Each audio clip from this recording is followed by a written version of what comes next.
تازہ ترین ویڈیوز کے لیے چینل کو سبسکرائب کر کے بیل آئیکن اور آل نوٹیفیکیشن پر کلک کریں تاکہ آپ کو ملے ہر خبر سب سے پہلے۔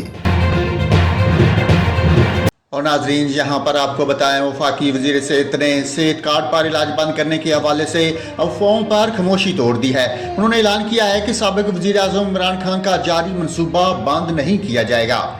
تفصیلات کے مطابق پولی کلینک اسپتال اسلام آباد کے دورے کے موقع پر میڈیا سے گفتگو کرتے ہوئے وفاقی وزیر صحت نے کہا کہ میرے حصے میں انتہائی اہم ذمہ داری آئی ہے۔ عبدالقادر پٹیل کا کہنا تھا کہ صحت کارڈ کی جتنی تشہیر کی گئی اعداد و شمار ویسے نہیں ہیں۔ صحت کارڈ سے متعلق بہت سی شکایات ہیں، لیکن اس کا یہ مطلب نہیں کہ صحت کارڈ کو بند کیا جا رہا ہے۔ پولی کلینک کے دورے کے دوران کچھ بے ضابطگیاں آئی ہیں۔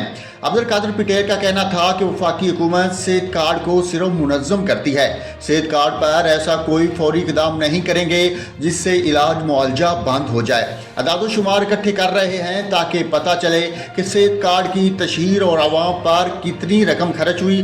یہ بھی دیکھا جا رہا ہے کہ اتنی رقم سے کتنے عوام کو فائدہ ہوا۔